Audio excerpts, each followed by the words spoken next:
السلام علیکم ورحمۃ اللہ وبرکاتہ۔ میں ہوں کمال الدین رحمی، دا اسپارک لائف میں آپ کا خیر مقدم ہے۔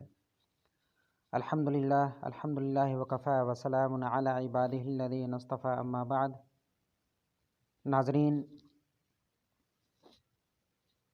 پہلا پارٹ تھا جو پارٹ 1 میں ہم یہاں تک پہنچے تھے کہ جب لڑکا لڑکی کی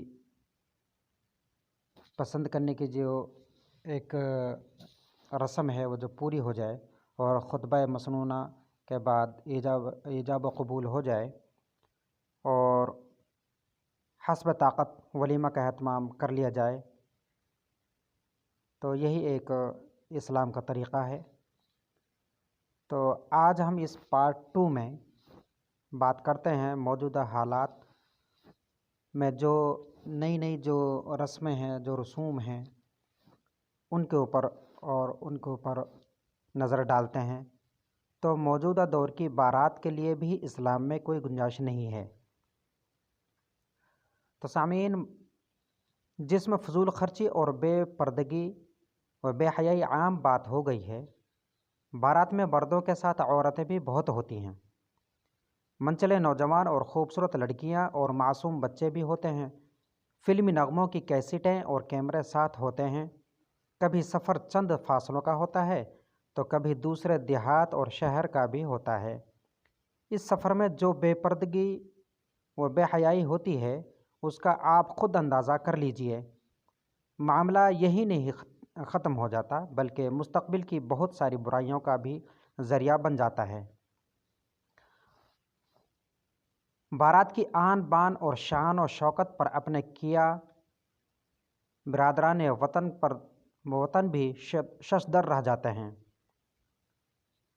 یعنی اتنی آن بان شان و شوکت کے ساتھ جو بارات کی جو چڑھائی ہوتی ہے کہ اپنے تک کیا برادران جو وطن ہے وہ بھی دانتوں تلے انگلیاں دبا لیتے ہیں۔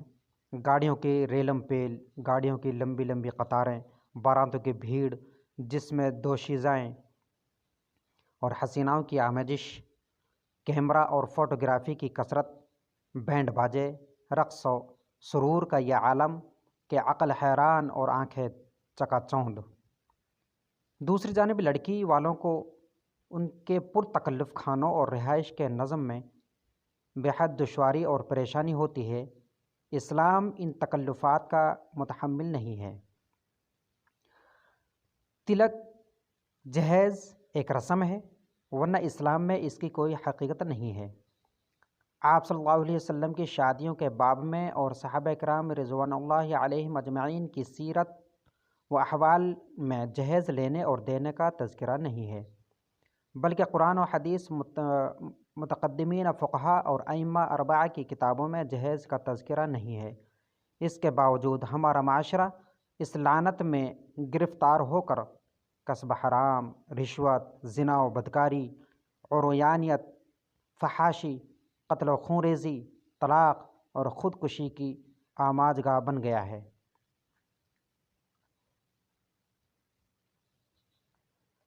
اس معاشرہ میں تلک جہیز، اسراف و فضول خرچی اپنے شباب پر ہے، اور جس میں اسلامی تعلیمات کے برخلاف رسوم و رواج اور خاندانی قانون و دستور کو ترجیح حاصل ہے۔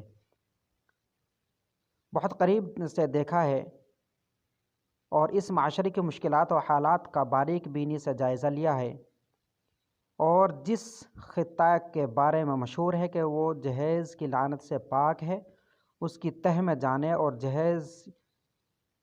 جہیزی اموات اور اس کی خبروں و تجزیہ سے یہ بات بالکل غلط ثابت ہو جاتی ہے۔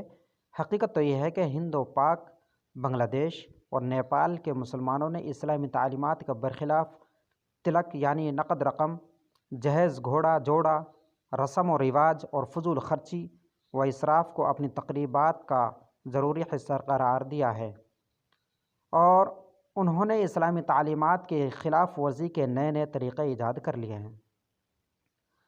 موجودہ معاشرے میں لڑکی کی پیدائش پر مایوسی و اداسی اور رنج و غم، اور لڑکے کی پیدائش پر مسرت و شادمانی اس دور جاہلیت کی یاد تازہ کر دیتی ہے جس میں لڑکیوں کو زندہ درگور کرنے کا عام رواج تھا۔ آج وہی جاہلیت اپنے نئے رنگ و روپ میں واپس آ گئی ہے۔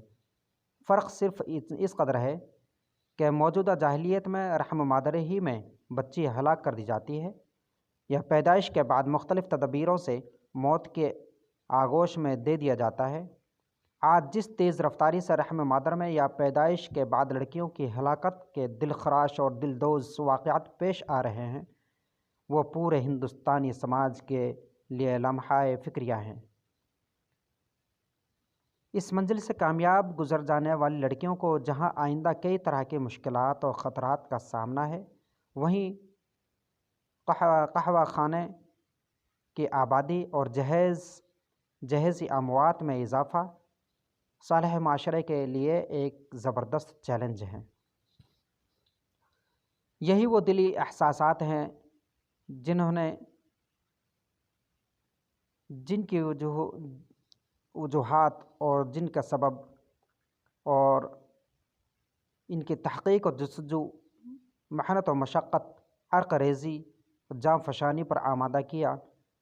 اگر امت مسلمہ کا ایک فرد بھی اس کتاب یعنی اس ویڈیو کے ذریعے اور اس بیان کے ذریعے ایک بھی اسلامی تعلیمات کے مطابق شادی کر کے اپنے معاشرہ اور ہندوستانی سماج کے لیے نمونہ بن جائے تو یہ میری اخروی نجات کے لیے کافی ہے۔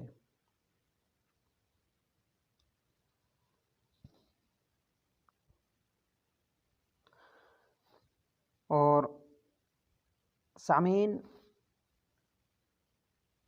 آج کا یہ پارٹ 2 ہم یہیں پہ ختم کرتے ہیں۔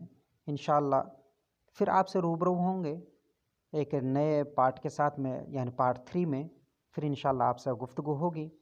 جب تک کے لیے کمال الدین رحیمی کو اجازت دیجیے۔